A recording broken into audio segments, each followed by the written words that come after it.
গাছ পুরনো পাতা ঝরায়, কারণ সে দুর্বল নয়, বরং নতুন কুঁড়ির জন্য জায়গা করে দেয়। ঝরা মানেই শেষ নয়, পতনই মাটিকে উর্বর করে। জীবনও তেমন, যা হারাই তাই কখনো কখনো নতুন হয়ে ফিরে আসার প্রস্তুতি। আমি মোহাম্মদ জিয়াউর রহমান জানার নতুন একটি পর্বে আপনাদের স্বাগত জানাচ্ছি। আমার সঙ্গেই থাকুন। এই চ্যানেলে নতুন হয়ে থাকলে নিচের দেয়া বেল আইকনে ক্লিক করে আমাদের চ্যানেলটি সাবস্ক্রাইব করে নিন। মানুষ যখন মৃত্যুর একদম কাছাকাছি চলে যায়, তখন ঠিক কী ঘটে? অনেকে বলেন তারা নিজের শরীরের বাইরে ভেসে উঠেছেন। অনেকে মনে করেন অন্ধকারের অতলে হারিয়ে গিয়েছেন। কেউ বা দেখেছেন উজ্জ্বল আলো, আবার কেউ অনুভব করেছেন গভীর প্রশান্তি। এই ধরনের অভিজ্ঞতাকে বলে নিয়ার ডেথ এক্সপেরিয়েন্স। কিন্তু প্রশ্ন হল, এগুলো কি মস্তিষ্কের উপর চরম চাপ সৃষ্টি হওয়ার ফল, নাকি অন্য কিছুর আভাস? 2008 সালে নিউরোসার্জন ইবেন আলেকজান্ডার ব্যাকটেরিয়াল মেনিনজাইটিসের কারণে কোমায় আচ্ছন্ন হয়ে পড়েন। সেই সময়ে তাঁর মস্তিষ্কের কর্টেক্স ছিল প্রায় নিষ্ক্রিয়। তা সত্ত্বেও পরবর্তীকালে তিনি অত্যন্ত প্রাণবন্ত কিছু অভিজ্ঞতার কথা বর্ণনা করেন, যা সংঘটিত হয়েছিল তার শরীর বা মস্তিষ্কের বাইরে। তিনি বলেন, আমি শরীর থেকে ঊর্ধ্বে উঠে দেখতে পাই ডাক্তাররা আমার দেহের উপর কাজ করছেন, তারপর সুড়ঙ্গের মধ্য দিয়ে একটি উজ্জ্বল ও স্নিগ্ধ আলোর মধ্যে গিয়ে প্রবেশ করি।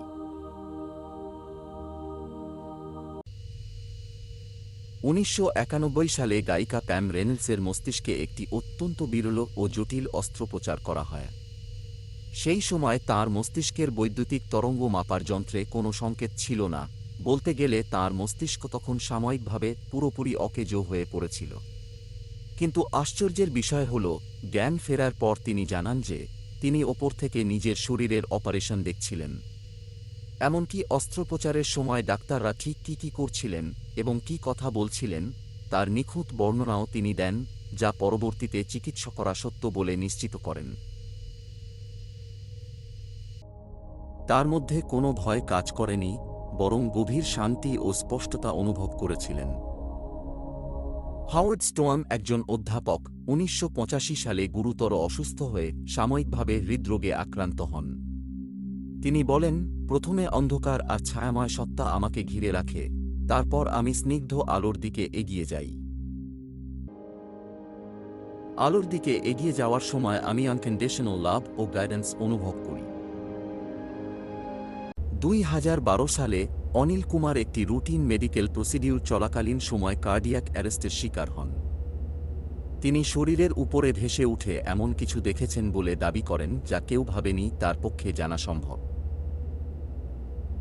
তিনি এমন এক গভীর অন্তর্দৃষ্টি ও প্রশান্তি অনুভব করেন যা ভাষায় প্রকাশ করা সম্ভব না।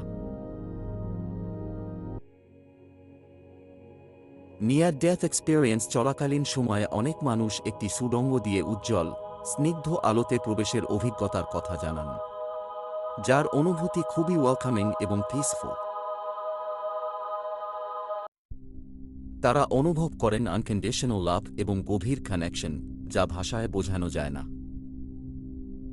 অনেকেই জীবনের পর্যালোচনার কথা জানান, একেবারে স্ট্রাকচার্ড, অ্যানালিটিক্যাল এবং ইমোশনালি পাওয়ারফুল, যেন জীবনের প্রতিটি মুহূর্ত অর্থবহভাবে ফুটে উঠেছে। নিয়ার ডেথ এক্সপেরিয়েন্সের পর মানুষের মৃত্যু ভয় কমে যায়, বৃদ্ধি পায় সহানুভূতি, এবং জীবনের প্রায়োরিটি গভীরভাবে বদলে যায়।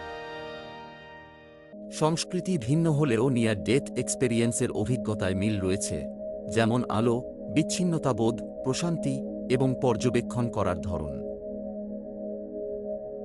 বিশ্বজুড়ে নিয়ার ডেথ এক্সপেরিয়েন্স এর অভিজ্ঞতার ক্ষেত্রে বিস্ময়কর মিল লক্ষ্য করা যায়, যা একটি সার্বজনীন মানব অভিজ্ঞতার ইঙ্গিত দেয়।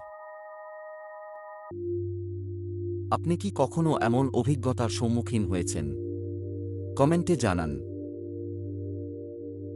নিয়ার ডেথ এক্সপেরিয়েন্স কি শুধুই মস্তিষ্কের ফল, নাকি অন্য কিছুর আভাস? আপনার কি ধারণা? বিজ্ঞান ও আধ্যাত্মিকতার মাঝামাঝি কোথাও নিয়ার ডেথ এক্সপেরিয়েন্সের অবস্থান। এটি স্মরণ করিয়ে দেয় জীবন কত নাজুক এবং রহস্যময়। আমরা হয়তো কখনো পুরোপুরি বুঝতে পারব না, কিন্তু ফিরে আসা মানুষদের উপর এর গভীর ছাপ একটি লক্ষণীয় ব্যাপার।